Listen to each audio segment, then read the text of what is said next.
All right, ladies, gents, cadets, thank you for joining us this evening. A couple of admin points before we kind of kick off. So everybody, if you could just kind of stay on mute, I think you should be muted anyway. And we just ask that you keep your kind of camera off because this is recorded so that people can enjoy it afterwards. I'm really pleased to introduce Mark Billingham. Hopefully everybody knows who Mark is. Mark's star of the Channel 4's SAS. Are you tough enough? That's right, Mark, isn't it?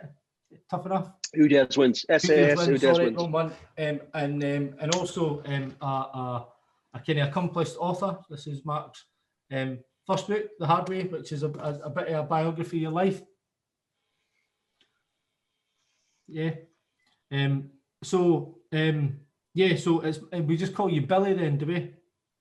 Yeah, Billy. Everybody knows who's Billy. Yeah.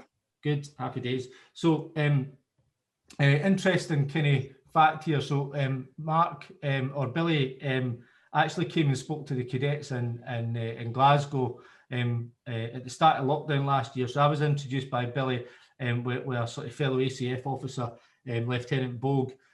So thanks very much for taking the time to come and join us today. That's really, really good of you. And I'm right in saying that you're not sitting in Surrey, Walsall right now, are you? No, I'm actually, for everybody out there, I'm actually in Florida. I landed in Florida last night. In fact, I was in North Carolina last night. I've just driven now to North Florida, just outside Jacksonville, a place called St. Augustine, which is apparently the oldest city in the States, and it's where they planned to kill Malcolm X. So I've just been told. Anyway, so that's where I am. I'm in Florida. And I don't want to make you jealous, guys, ladies, gents, but it is really sunny out there. I'm just saying. Well, if I could turn my camera around, I'd show you, but it's dark here. It's I'm just outside Glasgow in Scotland, and it's snowing at the moment, and it's about -4 outside. So I'm not jealous in the slightest. But I noticed on social media, am I right in saying you recently got married?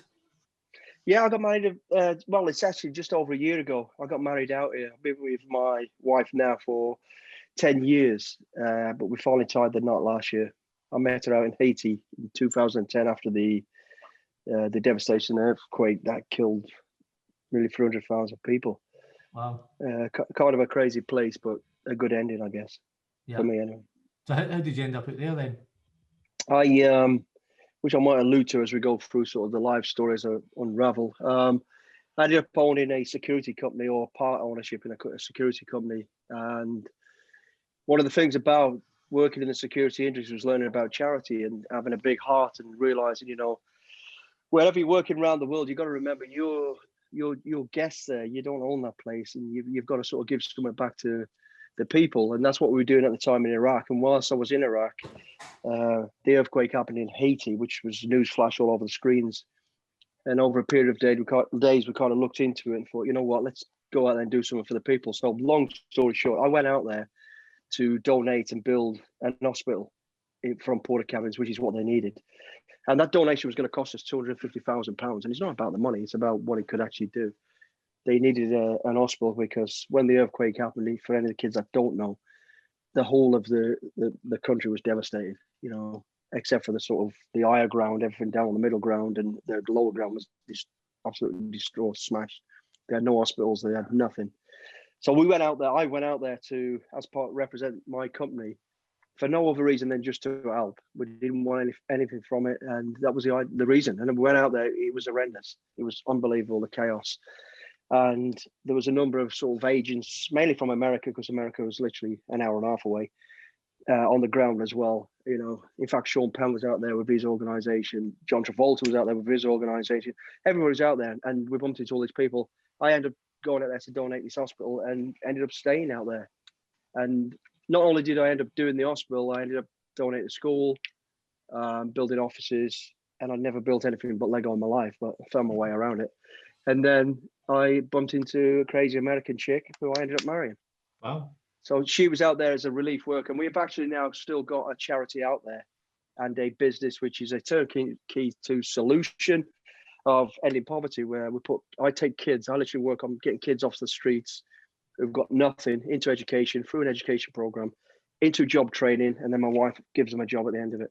And it's gone really well. It's hard work, but it's gone really, really well.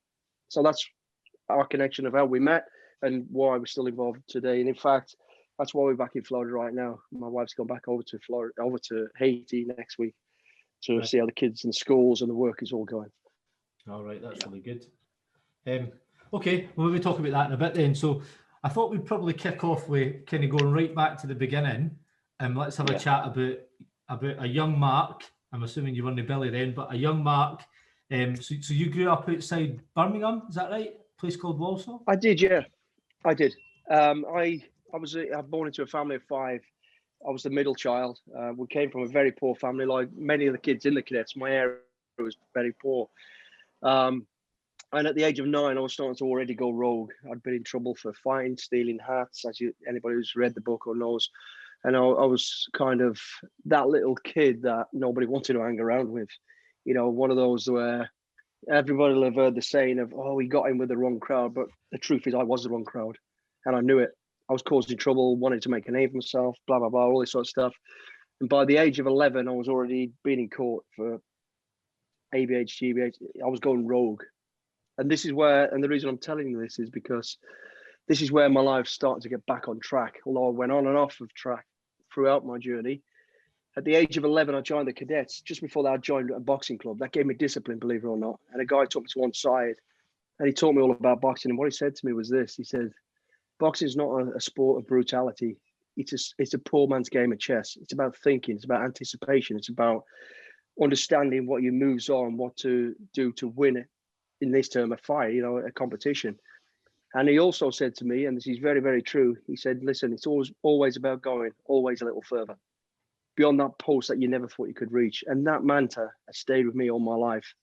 And believe it or not, when I got to the regiment, it's part of the regimental prayer, which was just really weird, but it is. And that's my mantra today, always a little further. Quick point. So at the age of 13, I left school thinking I was tough. I glued the maths teacher to the chair thinking it was all big and dandy, and it wasn't. So I didn't leave school. I got thrown out of school. And then I joined the Cadets, or I'd already joined the Cadets. And what I found was, I believe the Cadets, to me, was better than the education I was getting at school. Now, I'm going to say to the young kids who are listening to this right now, that's not the case. I didn't know that till I was older. At the time, I thought that was a way ahead. So I really did leave school at 13, but I was going to the Cadets every Tuesday and Thursday.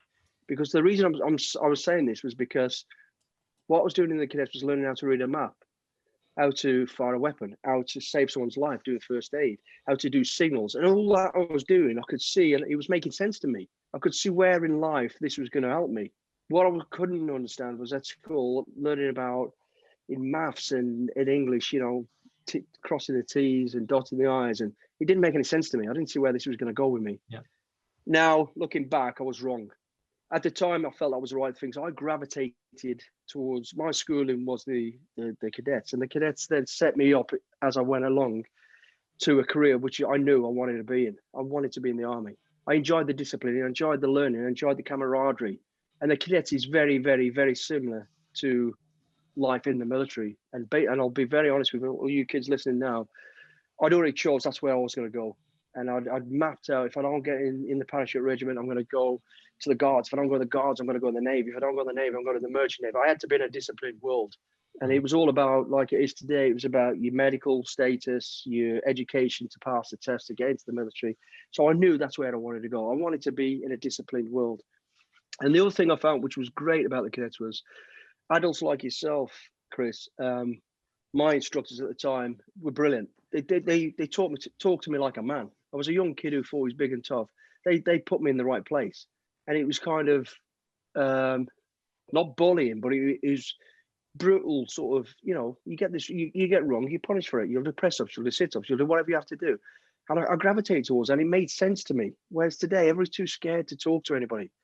You're too scared to tell anybody off. But back in the day, for me, the Cadets put me right by being disciplined, and I loved it. I love being told how to do things and being taught by people with experience. Mm-hmm. So I knew that's where I wanted to go. So I had a great time in the Cadets, and at the same time, my amateur boxing career was going really well. I was boxing for the ABA. I was supposed to box for England at the time.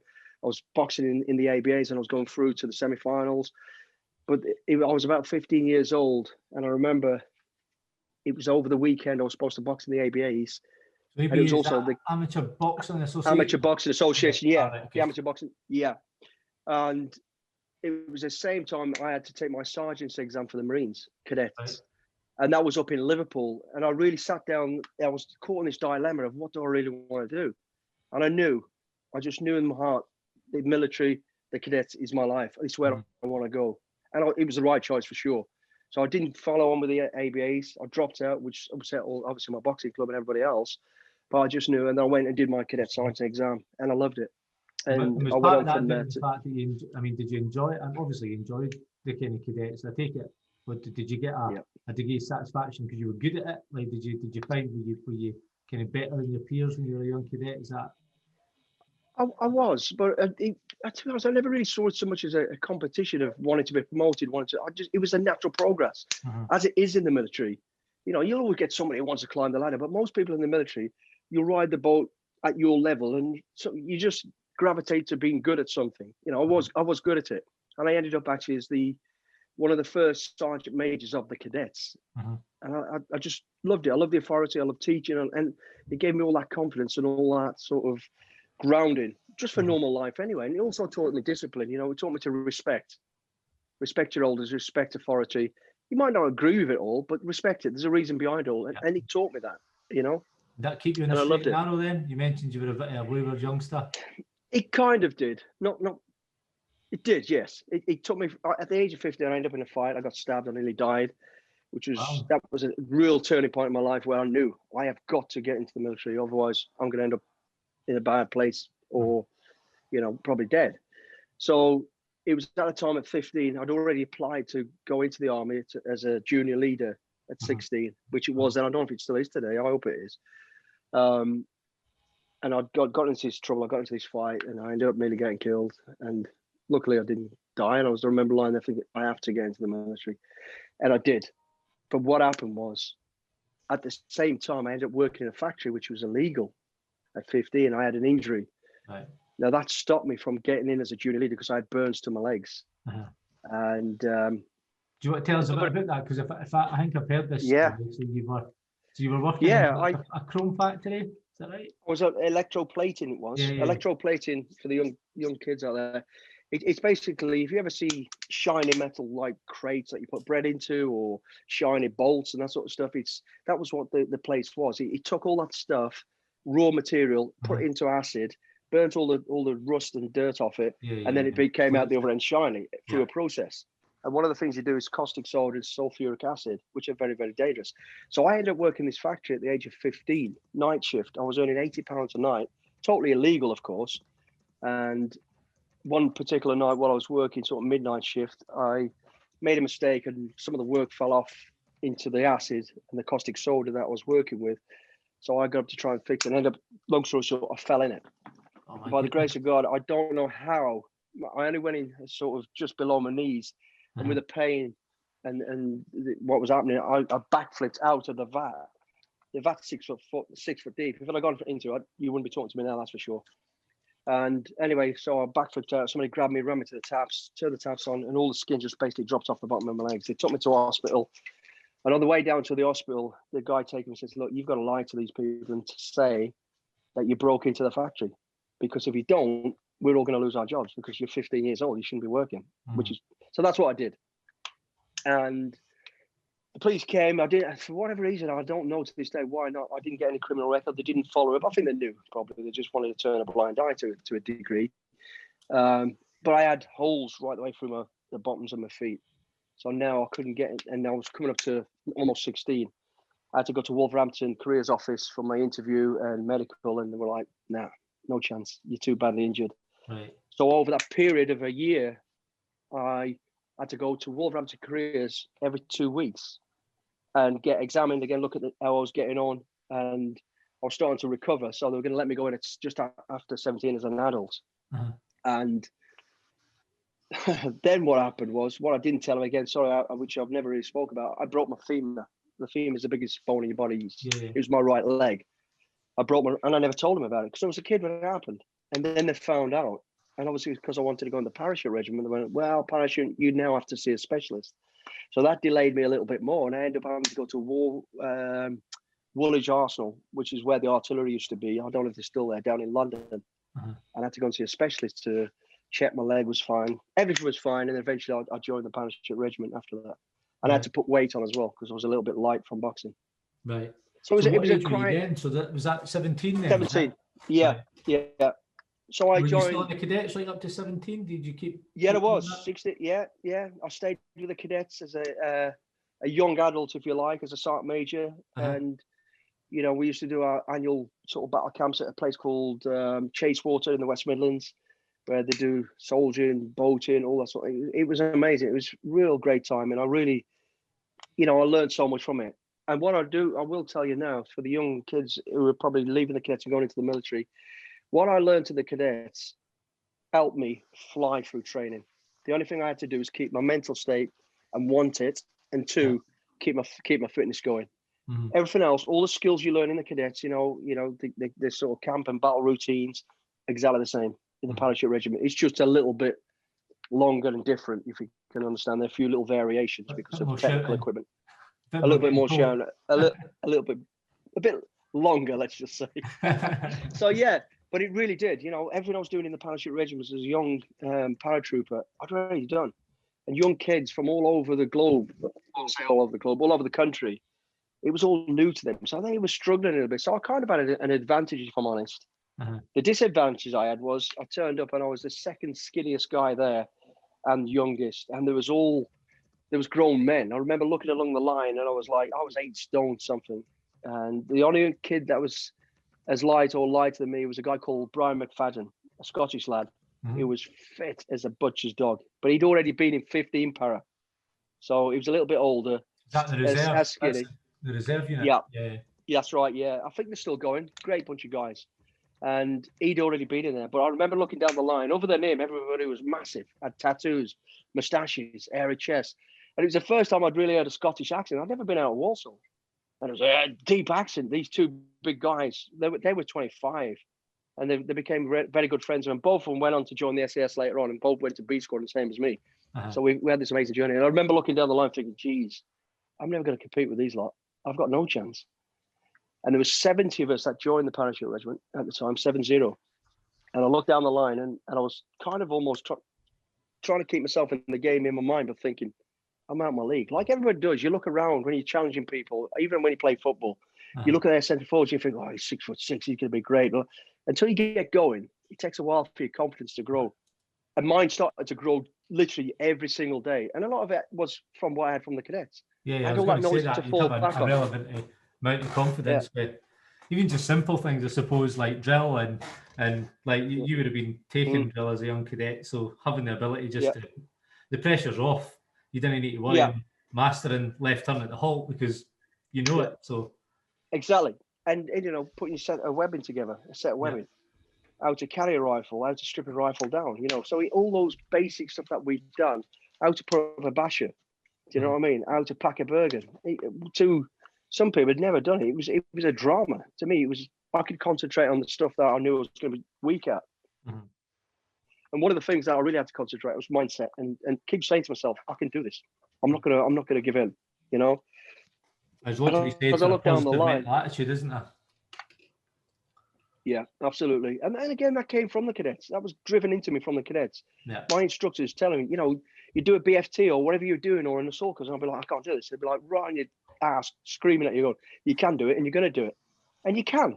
I just needed that push. But that helped me as I went through basic training down at Depot Para, you know. And like I say, 70 of us started. And as the weeks went on, I watched people fall by the wayside. And it gave me strength. And it made me feel good. I thought, well, if they're gone, I'm still here. This is great. I can't do it, but here's young Billy, 8 stone Billy. Yeah. And there was, out of 70 of us, 7 of us originals that passed, you know. And I remember, and I was a champion recruit. And again, I'll put that down to the knowledge I had from the cadets. So I kind of had an advantage over some people. Yeah. But it was an amazing career. You see that a lot with ex-cadets, is that they kind of go and I think the advice for the cadets is to kind of try and keep it quiet. The staff will notice that you're an ex-cadet because when they start teaching you how to come to attention, you're doing it. So that really quickly they realise, and they end up in mentoring roles in most cases. They kind of say, right, you're good at that, go and teach. Kind of Jim Smith at the end there, going to give him a hand with his drill and stuff. So it's definitely a massive step forward for them. You're absolutely right there, Chris. I'll tell you why, because when I went back years later as an instructor down at Depot Para, I could tell who'd been in the TA, who'd been in the cadets, and they were great for me, because when you're trying to teach 20 men how to turn, and women turn left and turn right on the march, it's like trying to herd cats. It's a nightmare. Yeah. And then if you've got somebody in there that's an ex-cadet, he takes so much pressure off you as an instructor, and you know he's a good kid, you know he can do it. So in the spare time, you'll teach it, and when it's all going wrong and you're losing your temper as an instructor, you just take a bite and go, right, young Smith, or he'll do it. He'll go, and that's what the cadets did as well. You're right. So I was kind of mentoring the people as well in our spare time in the block. So it was building a great rapport. It was an amazing time. It was hard, I ain't gonna lie. And to any young lad there or woman that's going to go into the military, it's going to be hard. Accept it. It's going to be hard. But what I did as well, I used to always say to myself, you know, it's just a passage in time. It's going to be, the day's going to be over. Good days, bad days. Even if I, you know, came first on a BFT or last on a BFT, which I never did, by the way. But if you did, you know, we struggled. I just keep saying to myself, right, just keep going. Every step I'm doing is a step closer to the end. This day's going to be gone, and it's history. And before you know it, it is. And you're still there. Always a little further, if you will. Absolutely, 100%.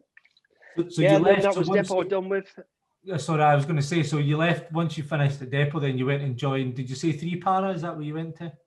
I did, yeah. I joined the 3rd Battalion of the Parachute Regiment.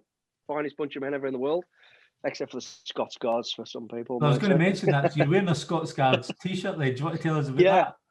Well, this was actually sent to me by Kenny after I did the talk last time, but I don't think Kenny knows this. When, what year was it? It must have been about 2005-06, maybe. I was with B Squad and 22 SAS. We were out in Africa doing something, which I can't really talk a lot about. And the Scots Guards had just come off royal duties after 2 years. They'd been to Germany, then they were on royal duties, and they're going back into soldiering. And they were out in Kenya on a trip. And I got invited across. Oh, sorry, a friend of mine was, one of the other SAS guys was going to go across and run a jungle school for them. And we're doing some parachuting build-up, and he broke his leg. So I ended up going. Right. And I went across to Kenya, and it was the Scots Guards. And it was, you know, the guards are just super smart, drill, bam. And the SAS, we're just like, we don't do drill, and we don't. So I meet the sergeant, the RSM for the first time, the Scots Guards. It was a huge bloke. Turned out to be fantastic. Initially, he hated me. So I turn up in Kenya to teach the Scots Guards. Oh yeah, like a out-of-work violinist, like a gypsy. I'd just come out of another part of Africa, still stinking of sweat. I had next to nothing but a Bergen set of webbing, and that was it. And I ended up bumping into him, and he's looking at me, walking towards him. I'll never forget it. And he's like talking to the CO, and he goes, "Who is this gypsy?" And I turn up. I went, "Hello, mate." He went, "Mate, did you just call me mate?" I went, "Yeah." He goes, "I'm the RSM." And I went, "Great, I'm Billy." And he was like, he wanted to rip my head off. I was like, Hey, what's your beef? I'm here to teach you guys. Anyway, we got through that process pretty quick, and then we ended up running a jungle school for the guys. And on the day I was running this jungle lecture, where it finishes with a large explosion, let's say, but I didn't tell anybody. So I'm in the.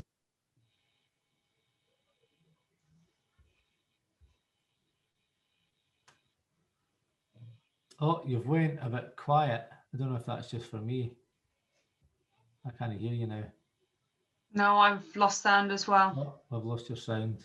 Don't know what's going on there. Let's mute you and unmute you. Try again. See if that works. Billy, you're coming up as muted for us. I know, I just muted and then unmuted to see if it would make a difference. It's just went silent.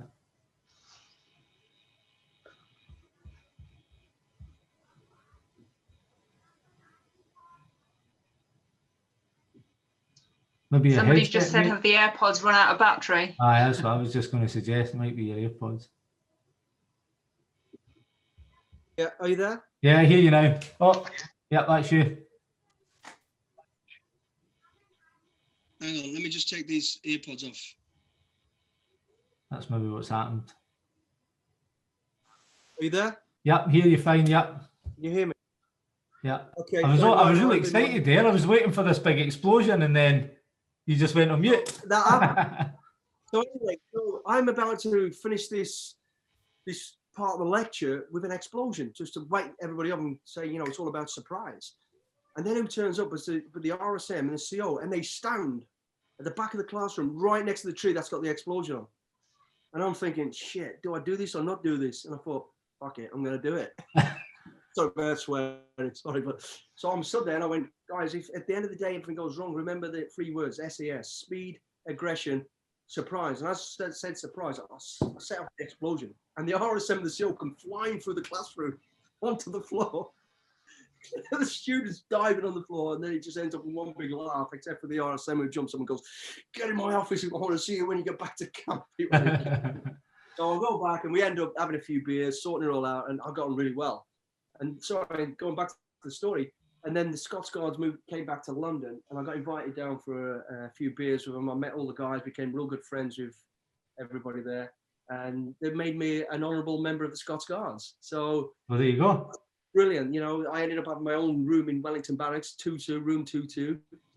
And I'd go down quite often and have beers with the guys and see them to the ceremonies and all this. And it worked out double brilliant because when the London bombings happened, I ended up taking the squadron down into Wellington Barracks. So the guys took real good care of us and we're out there doing that sort of stuff. So that's good. Why so you've got an affinity with the Scots Guards, not just with 5 platoon Scots Guards and Lanark, but everybody anyway. Which is Mr. So yeah, Kenny sent it myself. Well, I'll do the honourable thing. I'll take it to Florida for him and fly the flag. Fly the flag. So well, I'm sure he'll be chuffed with that. So you joined 3 para then, and so how long were you in the parachute regiment before you attempted selection? I did 9 years with the parachute regiment. You know, when I did a couple of operation tours, it was a great time. I joined the battalion in Belize, and being a young kid coming from nowhere, never travelled. You know, the first time I got on a plane, I was getting thrown out of it with a parachute on my back. Next time I'll get off in a country called Belize. And I remember being told before we left up, I was going to 3 para and you're going to join in Central America. And I thought, wow, that's great, Central America. So I called my mum and I went, hey, you know, back in the day, they had payphones then. I called my mother and I goes, hey, I'm going to Central America, beaches, chicks, blah, blah. And my mum goes, idiot, it's the jungle. I went, what? And I was like, it's a what? And then I ended up in the jungle, and it was tough. It was hard. The guys had not long come back from the Falklands, so they'd all been at war. They weren't in no mood for some gobby little bloke from the West Midlands trying to be big. It was a tough time, but it was a great time. And I stayed with the regiment, the parachute regiment, for 9 years. Right. Tour of Northern Ireland, tour of Cyprus, which was classed as a sort of combat tour, if you like, you know. Not like today, you know, Afghan and Iraq and all that sort of stuff. But it was a good time. And then after 9 years, after 7 years, I got posted back to the depot as an instructor. And while I was down there, I decided then that was my time to go. I'd be fit enough. I was ready to move on and go to the SAS. And so basically that's what I did. I then did selection in one of 92. And again, I think it was about 280 or something. I can't remember the exact numbers, to be honest. That started, and I think 7 again. Originals, well, 7 passed. 70 to 280. Yeah. Wow, that's a huge attrition rate, isn't it? Don't quote me on the exact numbers. I can't remember. It might be 280, so whatever it was. But it was, yeah. And 7 of us got through, and I ended up joining B Squadron Mountain Troop. Right. But what's funny about that was, again, with selection, SAS selection, you know, towards the end they ask you where do you want to go, which squadron, which troop. There's 4 troops. There's air troop, which is parachuting and skydiving.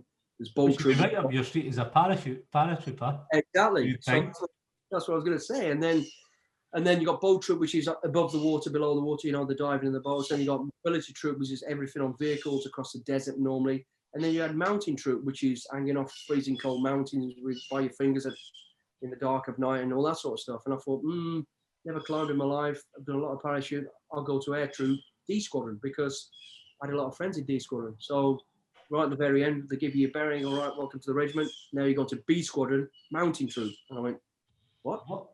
The only thing I've ever climbed in my life was stairs. The next thing, within about 3 weeks, I'm in the Alps hanging off 4,000 feet things by 2 fingers, you know, and learning this new skill. And what was the theory behind that then? Was that because you were accomplished parachutist then, they thought? I think it was just about each squadron was going into different phases of rotation, and I think people cycle. were on a very high level of war footing, if you like. So they needed numbers, and that was it. And there was, you just got put where the places were needed. It was the best move ever, to be honest. I loved it. I went to B Squadron. New world opened up, totally different to what I've ever experienced, you know, through my now military career up to that point. It was just a different world, you know. And over that period of time, even the first couple of years, let's just say, I was a doctor down at the Royal London. I was, you know, doing signal score course up in the mountains up in Stirling in Scotland for 6 weeks, just running around the mountains, communicating with people all over the world. Then I was in London again doing a language of a country I didn't even know existed. It was just crazy, learning all these new skills, demolitions and blah, blah, blah. And it was amazing. It was a real great time, you know. Just full on. And it was real. It was more real than it had ever been. Not to say that the Parachute Regiment wasn't real, because it was. It was just different. You were working at such a different level now, strategic level. And, you know, even from the day you joined, you're expected to participate and have some input into everything. You didn't just sit down and learn the ropes. You know, what, they literally turn around, you go on an operation tomorrow. Billy, what would you do on this out? And you're like, whoa. And these guys had been through it all and done it. But what they realise, and that's the beauty of the regiment, is everybody's got something to offer. You know, because at the time, you know, when I eventually finished, I was a sergeant major. I've been on hundreds and hundreds of operations. I've done loads of stuff, more than I'd ever expected. I didn't have all the answers. I still knew that the new guy just coming through, he's probably got a new idea and a better way of doing something. So, and that's the beauty of the regiment. You learn all these skills and you're adding input.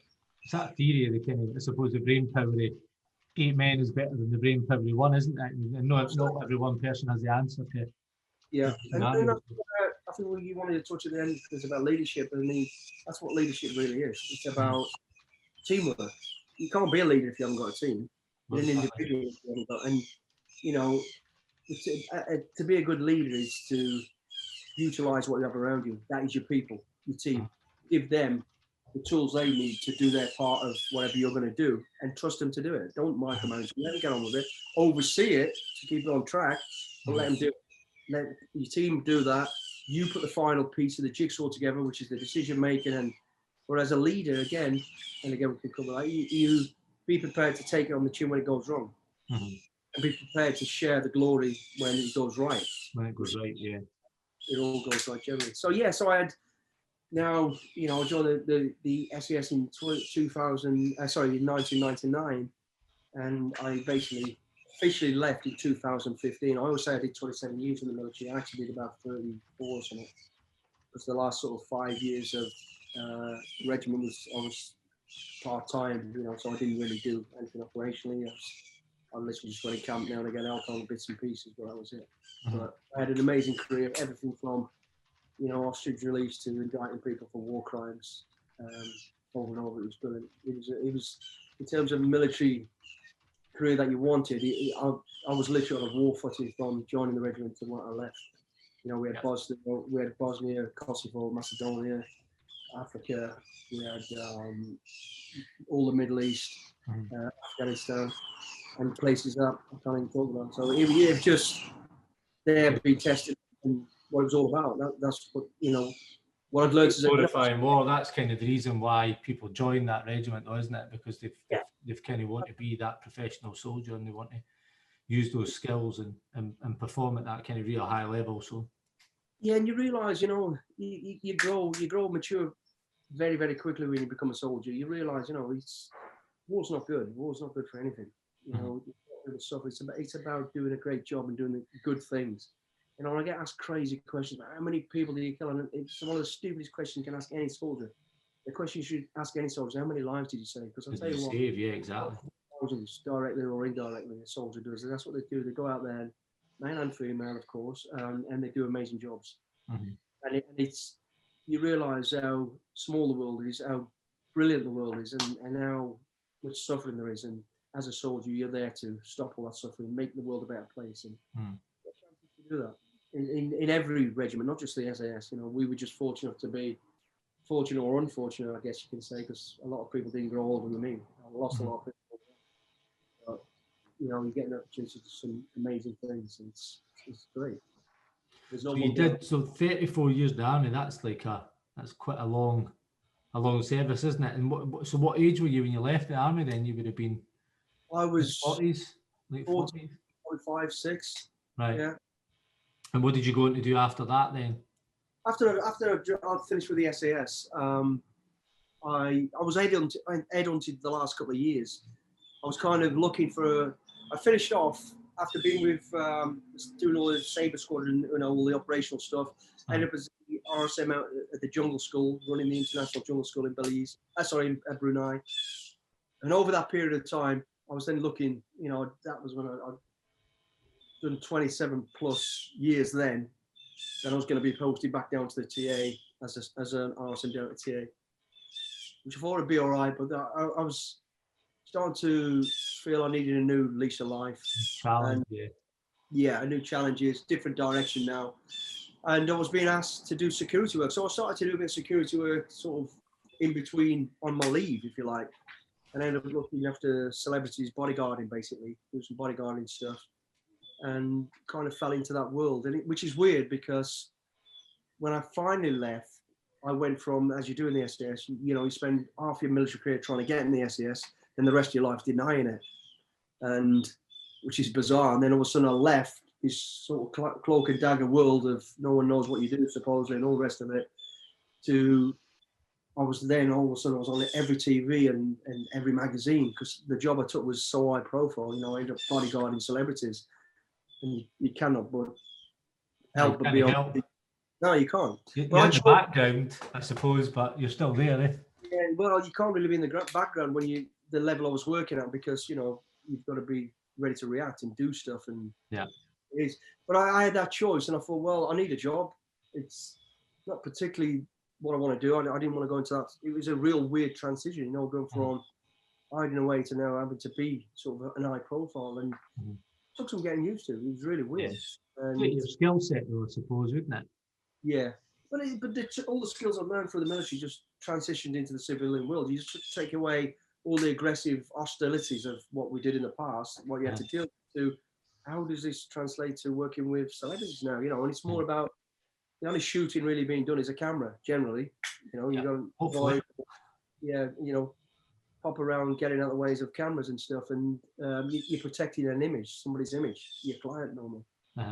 So I just have an image of that movie, The Bodyguard, with Kevin Costner, and you were pretty much just Kevin Costner. That's what's in my mind right now. So the cadets will probably not remember that movie, but those of us of Kenny 30 years plus will remember it. So I'm going to lead you into this here because I know a couple of these stories, but you've kind of done security work for some kind of quite high profile people. Do you want to tell us some of the names of those people? You got any interesting stories you can share? I mean, I did. Before I kind of did the full on bodyguarding, which most people know about. I think one of the first people I looked after was Hulk Hogan. Right. Yeah. You would probably cover like Hulk Hogan's like up to his waistline. He's huge. It was exactly that. But you've got to remember this, and this is a lesson for all of you, right? When I got the job, it was just a weekend job. He was wrestling, and he was coming to London to do the World Wrestling, wherever it's called, down in Wembley. And there was a few of them in this weekend and so. So I only looked after him while he went to the ring and back and all that. So I didn't hang out and all that sort of stuff, So I met him. I remember meeting him for this first time. I was literally looking at him. He was huge. And I can remember him looking at me, and his eyes were like massive. And I could see the cogs in his head, and the cogs in his head were going, this bloke is either completely mad or hard as nails. He didn't want to push the boundaries to find out because he must have. This skinny little kid puts me on my ass, I'm going to look ridiculous. Along with everything I told him. And I was kind of laughing inside my heart, and I was going, right, here's the deal. This is what you're going to do. Bang, bang, bang. Anyway, because I've got that military background. Yes, Mr. Billingham. He was brilliant, and he respected me and respected everything I had to do, and I knew what he had to do. And I always remember the night he came down to do his fight, and I'm still at the top behind this big screen, and these fireworks going to go off, and he's going to come walking down as he does the old American glamorous stuff. Yeah. And there's two women, one either side of him. They were about 6 foot, big girls, beautiful girls. And they're just about to walk down, and I was going to sort of, okay, he's on the walk, he's fine, nothing's going to happen, I can get out of the way, I wasn't going to be on the TV or anything. And just before he walked up, he just bent down and picked them both up and just threw them on his shoulder like little rag dolls. I just looked at him, I was like, don't drop him, and walk up. He's like, I won't drop him. You know, he petrified me, but it was weird. But it's all about psychological again, because he, like I say, he looked at me and he went, he knows what he's doing. He's very confident. I ain't gonna mess with him because I'm gonna look a right idiot if he bends me up. You start trying to wrestle two women off of Hulk Hogan. That'd be an interesting one. Yeah, so he was the first guy I looked after, and then I looked after Kate Moss for a brief, very, very brief period. A rapper called DMX, like that. Everyone else, Russell Crowe, Tom Cruise, and a few other people. Yeah. That's amazing. Tom Cruise, he's a pretty big deal, eh? Yeah, but to be honest, mate, lovely guy, absolutely lovely. You know, I met him, same thing. I actually flew out to Rome to meet him. Never met him before in my life. It was just all about confidence. I did all my recce's before, checked the hotel, did all I had to do, and you know. And as soon as I approached him, it's about being confident. And as soon as I took the lead on being confident, says, "Here's the deal. This is what we're going to do." He was like, "Boom!" Took a back seat. Went, "Okay, this guy knows what he's on," and we become best of mates. And I said, "I appreciate what you need to do. I'll facilitate as best I can. If I tell you you can't do it, that's the deal." He went, "Yeah, I appreciate that." So it worked. It worked really well. And yeah. I suppose sometimes you gel with that in a working relationship, don't you? You get someone that kind of gets your boundaries and you get their boundaries, and you've both got a job to do and stuff. So absolutely, you can't, in that world where you're doing security at that level, you can bluff it a little bit. You can play a little bit with me, but you got to remember you look after somebody's life, and it can. I'm not saying it's super dangerous out there, but you know, you got a responsibility. And if I thought there's no reason to be doing some of that they didn't need to be doing, taking any stupid risks, then I just tell them you ain't doing it. Yeah. And then at the end of the day, if they turn around and go, "Well, I am doing it," you've got there as the bodyguard, I've got to make a decision. Say, well, I either don't get paid and probably lose my job here, or I go along with it. And I was fortunate enough never to have to get that position. I remember turning Brad and Angie away, turning it around at a red carpet do in Canada, because I had no control of what was going on. It was just me and about 400, 500, 600 people outside getting frenzied, and there was no control over them. Mm-hmm. And when I got into that situation, they weren't there to harm them. They were just overzealous. You know, it's like when people get crazy, you end up getting crushed. Yeah, there's no malicious intent. I went, "We ain't doing it," and they went, "Okay, great." So for everybody else that didn't know, that's obviously you refer to them as Brad and Angie. That's Brad Pitt and Angelina Jolie. Is that right? So Yeah. You're swimming with some big fish. It's all about professional relationships, but and you can't be robotic and clockwork, you know, all this curly bit hanging out your ear like a robot. Yes, ma'am. That doesn't work. You have to have a relationship like we're talking. Yeah. You have to be very honest. You have to be very professional about it, you know, but that's how it has to be, because you are literally living in the next room to them. You know everything from their underwear size to what they like, their allergies to, because you have to. Mm-hmm. You have to be there to do, and it was an hard job. I ain't gonna lie. It was 18 hours a day, you know, and it ain't all glamorous, mm-hmm. but it was a good job. And so after leaving the military, it took a while to sort of get my head around not to be too aggressive, to take a backseat, to get used to being in front of a camera and confronting cameramen and that sort of stuff, you know. So it was just awkward and uncomfortable. But then obviously you settle in after a while, and I settled in pretty well. I enjoyed it. It was a long, long time. You know, every time I was away, it was at least 3 months, and you very rarely got a day off. You'd be working 18 hours a day at least. So when they went to bed, I'd be out doing all the recce's for the next day, you know, because you couldn't trust the team around you. That was one thing I learned at the start, was when I left the military, was I couldn't trust the people as well as I could military people. Yeah. A job would get done. You know, don't get me wrong, we got some clowns in the military sometimes, and sometimes you have to give them a little slap to get them back on track. But compared to what I was finding in Civil Street, you know, the guy wouldn't even turn up, or he'd turn up drunk, or he'd turn up, couldn't drive, and he thought he could drive. So I had to do it all myself. So, but a great time, great career, and I really enjoyed it. I learned a lot of lessons. And so did that kind of being on that side of the camera, is that what lured you to stardom and on the TV then, is it? That came by default, if I'm honest, you know. So, you know, during my time while I was with Brad and Angie, I get a call to do a program called Unbreakable. Uh-huh. And most people won't even know what this is, but if you Google it, you might be able to find it. It was on Channel 5 or whatever it was. Anyway, long story short, it was 9 Brits, two women, 7 guys, who were the fittest in the UK, and you had to put them through certain sort of challenges to break them. Yeah. Because they're so good, you won't break them. And I took them to the jungle. and I could have broke all of them in about 40 minutes. but that's what it was. And the guys on the show were real good, male and female. They were brilliant contestants, really good. It was just for me, I went along and did the program, and I didn't like it. Now being in front of the camera, the beauty I've had since I've been in front of the camera, the only one time I've had to rehearse and learn something is I did a film called The Gunman with Sean Penn, and I had to learn lines and a script, and I just couldn't do it. I could not do it. So I turned around to Sean and I said, I can't do this. And he went, well, why not? And I said, because I wouldn't say this sort of stuff. You know, it was based on a military background as an assassin, basically. And I said, well, what would you say? So I told him. He goes, well, do that. So I did. And that worked. But, you know, being in front of this camera as we're talking about, that was my second sort of thing. But being on SAS Who Dares Wins, which came again later on, there's no rehearsals to it. It's all filmed 24 hours a day. The only thing that's rehearsed rehearsed at all is the challenges, and we do it. The instructors do it, you know, and we do it without the safety. We do it as we would with a regiment.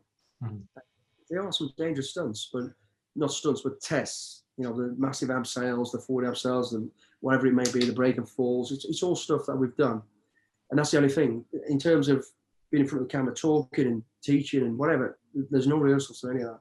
You just turn up and get on with it. That's why there's a lot. So how did that come about then? How did you get involved in that then? I was BGing. I was doing some bodyguarding out in Africa, and I got a phone call from a good friend of mine, a Scottish guy, ex-regiment guy, Colin McGrath. Colin, yeah, he called me up and he says, "Hey, I'm with a bunch of guys. We're putting this program together. Would you be interested?" And as soon as he said the title SAS, I went, "No." No. Been a lot of cheesy things going on and all this, and I said no. And anyway, so I didn't do the first one. Colin did, and then the second one came around, and the producers got hold of me again, kept ringing me up and saying, "Hey, would you do this? Come on the show." And I hadn't seen the first one, but I'd also been at the same time got asked to do another one, running the same time, called SAS Special Forces Are You Tough Enough, which you got mixed up with earlier on. And I was going to do that one because it didn't involve talking about SAS and tactics. It was just a bunch of people and foreign countries all being challenged. You know, one of people by the British, then by the Russians, and I didn't do that one because I ended up with malaria for the fourth time. So I ended up in hospital by default. And those two shows went out, and SAS Series 1 went out and did really, really well. But I didn't see it. Producer kept ringing me up for the second one. Eventually, long story short again, came to my house. I said, "I'm not coming to you." He came to me, told me what it was all about. I said, "I'll have a look at it." And then he gave me a USB. I went away on another bodyguarding job in Africa again. And while I was away, I looked at it and I thought, actually, it's not too cheesy. It's not about rolling around and stabbing people, sneaking up on sentries and all this and telling secrets. It's actually about giving an experience to people. And, you know, a bunch of people who want to sort of put themselves through some sort of, it's not selection, of course, a version of selection, if you like. And we're there to add experience to, well, why would you do that? Why is that? And I looked and thought, you know what? Yeah, I don't mind that. That seems all right. So I did. I then met the other guys, and Fox, and by then Colin had moved on to something else, was doing something different. Then there was me, Foxy, Antonelli, and I met the guys, and I just got on like soldiers do, on with each other. It was like being back in the mob again. Although I never worked with them before, we had the same banter, taking the mickey out of each other, you know, playing pranks on each other, and just got on with it. And it kind of grew on me, to be honest. I was always a bit weary the first time around. And then by the second series, for me, which was the third series of SAS Who Dares Wins, I kind of settled into it and I enjoyed it. And I think every student, contestant, whatever you want to call them, that have been on that show, have bettered their life. Yeah, you can see that. It's kind of, I think the first couple of series, that wasn't the angle though, was it? It was more of a kind of the reality and the breaking type thing, whereas now it's kind of morphed into like people really go on there and like there's someone kind of, there's reasons for them doing it and they're learning things. They want to get to a better place. They want to get something off the chest and they want to, you know, prove themselves to a degree, and they get a chance to do all that. Some go further than others, of course, and it's quite enjoyable, you know. So I've enjoyed it, and it's just gone into Australia now. We did the first series in Australia last year, and it went straight to number 1. It's gone really. We're back out there in March. The new one for the UK series comes out in either March or May. We're not sure exactly when. And that's, I mean, it really is brutal. And what sort of effort's involved for you then? Like, how long are you? Is it kind of like a week of filming? Is it 2 weeks? And what do you do in advance? And it's everything from about 12, because there's two. We do the civilian version and the celebrity version. Right. Yeah. They divide it, and the civilian one is generally longer. That's about 14 days, 12 to 14 days of filming, and it's full on. It's hard. I mean, the runs we do, there's no halfway marks here. You know, you only see each episode. You only see 40 minutes of 4 days work. And it's 4 days hard work. They get pushed to the limit, but they don't get pushed to the limit unless we lead it or do it. So we have to do it. So we have to be back in shape. I'll just, again, while I'm out here, I'm just starting training again because we're going out to Australia next in March. I'll start my fitness training next week. And I really have to beast myself to get back into shape. Get yourself ready. Out of the speeds. It's hard work, but it's enjoyable. You know? Does somebody recce the locations and stuff for you, or do you guys do all that yourself?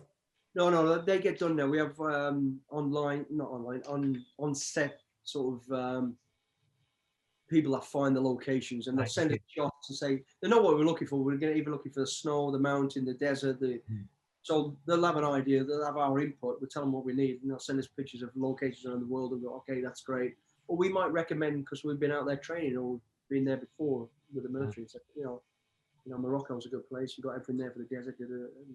Yeah, so that's how it works. It's a great team. They're a great bunch of people. And now, because it's been running for so long, they really know what we're looking for in terms of locations. And again, with the recruiting, we have nothing to do with the recruits. We know nothing. We're not allowed to know about them or have anything to do with it because of influence. So we don't know anything about them until day one when they turn up. And when you see the mirror rooms, that is just literally finding out who they are, what they're about. We don't know anything about them. You know, and then you get some real shocking stuff comes out, and you realise. And you really do. I know this is an old cliche. Never judge a book by a cover, because that kid sat in front of you who's come on all hard and cocky. Once you break that barrier down, you see he's really got some bad things that he's gone through. He's trying to get. Yeah, you see that in the show though. Every episode, you see that. You know, human beings as well. You get that whole lump in your throat when somebody's stood in front of you telling you, you know, they've been abused as a child or they've had one of their loved ones killed. You're like, wow, where did that just come from? Yeah. We're not experts in all that, but you know, you could talk about relating to trauma and dealing with dark side and things that we've had to deal with, and you think, oh well, how would I? And it's about keeping them on track and pushing them through that and saying, you know, you can't go further and get on with it. You've got to let that go now. Always a little bit further. Hey? I said always a little bit further. Always a little bit further, mate. Once you're through that dark side. Right, so I'm conscious of time now. So I didn't want to thanks for your time. I didn't want to keep you too long. So. Just moving on to kind of some points on leadership then, what have you learned for your extensive military career, your kind of you're setting up your own kind of business, your experiences on and kind of in front of the camera and stuff in terms of leadership for the cadets? I'll tell you what, and right from being a naughty to being a leader to doing things to, you know, leading a business, is I gravitated towards older people. And the reason I did was because you know, they've been there and done it. We all go through the cycle of life where you know, you're young idiot who wants to prove themselves a fighter or whatever you want to be. You want to do this, you want to do that. And you fall on your ass, you know, you get married, you get divorced, you lose money. And so I kind of gravitated towards old people. I'd spend time talking to them and talk about their way of life and what they've done and what I'm thinking of doing. And see what they had to say. That was the first thing I used to do, and I still do it today. Then when I look at military type leadership, what I really realised was when I got to the parachute regiment as an example, was everybody there that seemed to want to shout and scream about how good they were really had nothing to tell me. The quieter guys who'd been there and done it were the ones I thought, they're the ones I really want to talk to. How did you do this attack? How did that happen? They give me more advice than I could ever wish for, than the person who wanted to tell you how great he was and how he did this and did that. And I noticed, so I sort of again gravitated away from the loudmouth who thinks he knows it all to the person who's a little bit quieter and actually leads by example as opposed to you can talk about it, you know. So that was another ingredient that I learned, and I tried to become not too overconfident, not too cocky, but be confident when you are sort of leading and putting your bit in there. And then the other thing is, I think I alluded to earlier on anyway, is to be a leader, you need to lead a team. There has to be a team. Whether that's one person, two people, three, however big the team, doesn't matter. And it's about working with your team, giving them the ingredients and the knowledge that they need to do their part, and trusting them. Obviously overseeing it so it doesn't go rogue, but let them lead. Let them do their bit, and then you put the whole thing together and then literally lead it. And what I always say to any team, and I've said it all through the regiment, whenever we've done any job, I sit down with everybody, put the details that we need, let everybody have their input, take what we need, put it all into the melting pot, come up with the solution, and then I'd lead it. I always say to everybody, every single person I'm talking to in my team is a leader. You're all a leader, because the DEMS man, when he goes in to do the DEMS and blow the doors off, he's leading. It's his turn to lead and do his bit. The lead scout who's going to get us to the start line, navigate and all the rest of it, he's leading. I'm still the leader because I'm the boss, but they're all leaders. And as long as you let people know that and they let them be that, Feel valued. You should always succeed. You'll always succeed, you know. The person who stands up and knows it all, done it all, I wouldn't follow him to the toilet, you know. I wouldn't, because I've had to in the past, and then I find out I've just wasted. Luckily, I haven't wasted my life. Or somebody got killed, but I've wasted how much amount of time listening to this idiot, you know. So, you know, the bloke who knows it all, has done it all, or the woman who's actually hasn't. It's just bottom most of the time, you know. So, and there's different types of leaders, you know. You're more aggressive, the more aristocratic, or whatever the word is, and all this sort of stuff. But they're all leaders, and they're all the main ingredients is they'll listen, they'll plan, and when things start to go wrong, that's when you really become a leader, because you've never got to take control and come up with a solution. That's when you, as a leader, earn your money and your stripes, is because things ain't going well. Don't just sit there and let the hackles on the back of your head go up and go wrong. Stop it. Stop it. Take that breath and go, okay, let's get the train put back on track. We're going off. That's leadership. It's getting there. And then when it all goes well, it's not high-fiving and look how great I am, the leader. It's well done, guys. We all did well there. But what can we learn from it? You know? All right. So that's what I say about leadership. And then again, that came from the cadets. Again, all the way from, there was a guy called Matt Gaunt, who was the main man of the cadets. And he had two sons, one went in the Marines, one went in the Guards. Awesome bloke. And he was just so bang, he said, "No, it's done." But he listened to everybody. Then when you stepped out of line, he put you back in line. In other words, when it was starting to go a little bit wrong and a little bit out of control, bang, that's when he led. Get this done, do this, do that. And, you know, but let you have your little bit of freedom and do your bit, then boom, straight onto it. And again, I'll carry that all the way through the parachute regiment, the SAS, you know. So that's good. Thanks very much. That's great. Right, so if you've still got, I know we're at 8 o'clock, we've got a couple of questions here. Have you still got, you got some time just to go through some of the questions? Yeah, I'll put the questions, mate, then I've got to go and grab what's left of the sun with my dog. I feel really sorry for you. All right, we've got, so I've got a cadet here. I've actually got what I think is 3 really good questions here, actually. So I'm going to try and choose the best one for this one, cadet. So this is Cadet Phoebe Mills of 103 Detachment in Kent. Which is part of South East London sector for the cadets. So she's asked, what's the most important thing that you wish that kind of the civilian population knew or understood about life in the military? What the civilians should know about life in the military? Yeah. You know, I think I kind of alluded to earlier on, where people just think, you know, military people are just aggressive people that are trained to kill. They're not. The military, what I would say to the civilian population is this: the military is a fantastic organisation, a fantastic tool.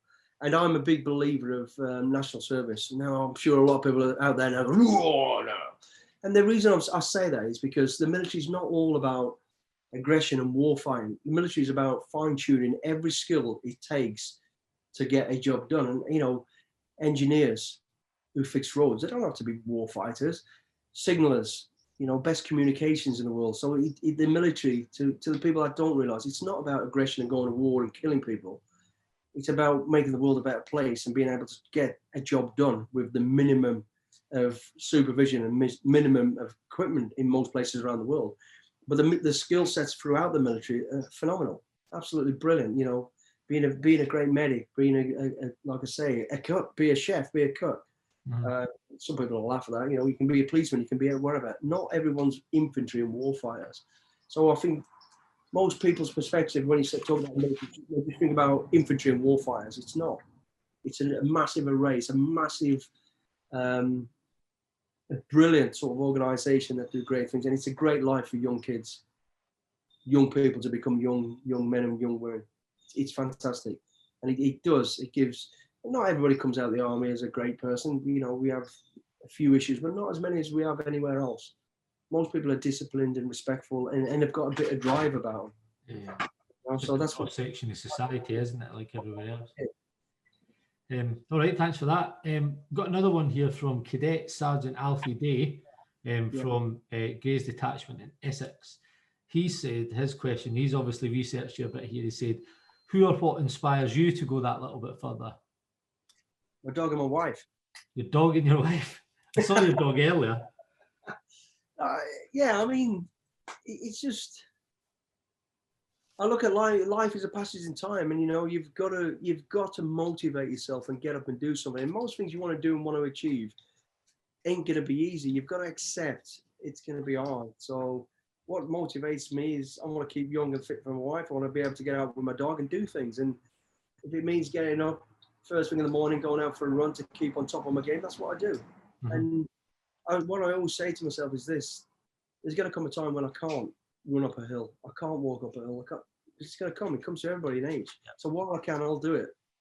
You know, it ain't comfortable sometimes. My knees are like some old rickety Skoda, you know, like with no brakes, and my knees are smashed, but I'll still get up and do it. And once I'm doing it, I'm fine. I'll get through that little bit of tiredness and painful barrier and back onto it.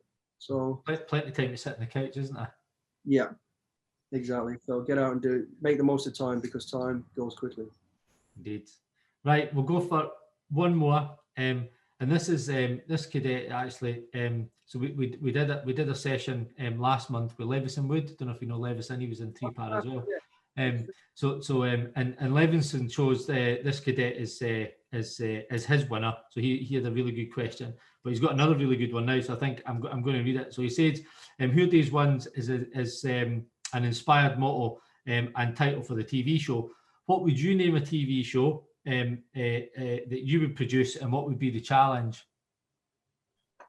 What would it be? That's a great question. I would probably call it Never Give Up, and Everyone's a Winner. It sounds like an 80s pop show. It would prove to people that you can actually do what you all right. Here's one. Let's not get mixed up with this. You know, people say if you put your mind to it, you can do anything. That's not true. You can't. But if you put your mind to it and go for it, you will certainly be in a better place than when you first started. You've stepped over the start line and you've gone forward, and new avenues will open up. So that's what the game. Not the game show. That's what it would be. I would put people. You know, whether you're the biggest, the smallest, the thinnest, the fattest, it doesn't matter. I will take you to somewhere where you thought you couldn't do, and everybody can do it. It's fun. You should pitch that to Channel 4 then. Yeah. I've got enough going on. I know. All right, well, Billy, thanks very much for your time. So, sorry, can I just butt in there? With all of the issues with mental health and all the rest of it, I've just got one really quick question, Billy, that's coming from the cadets that are on tonight. It's from Maria, and she said, when you hit the mental barrier, as I'm sure you've done on many occasions throughout your time in the military and beyond, how did you battle through it, and are there any techniques that you can recommend to people? I'll firstly say there's no easy solution, and everyone's different. Okay, so everybody gets through. What I will say is this: what I do, I mean, I've been in some of the darkest, craziest places, and I've just thought I'm never going to get out of this. But it's in your head. You've got to say, right, I'm never going to give up. I've got to get through it. Take a breath, control yourself, control your breathing, and think with clarity, and then go for whatever it is that's creating that mental problem. And the other thing you've got to do is you've got to accept what it is that's bringing you down. You've got to talk about it firstly to yourself. Don't push it under the carpet and try and hide it. Confront it. Confront whatever that problem is, whether it's financial, relationship, something that's happened in your past, something that's whatever. You've got to confront it, and then you've got to talk to people. Share it. Don't just sit in a dark space and just let it, fester inside your head. Talk to people. So take a breath, think about it, confront it, and then talk to people. At least you talk to anybody you like and trust, and then work a way to get to the right people that can help with whatever that problem may be. And there is no one solution, you know, but it's exactly what I've done. I've been in some of the craziest places and I've just gone, I ain't going to get out of this. Take a breath. It ain't my time to not get through it. I'm going to get through it. And every time you do that, and here's the other part of that, the way forward ain't going to be easy. Accept it. It's going to be difficult, but it's going to be a way forward. Just persevere with it, stay with it, and go for it and never give up.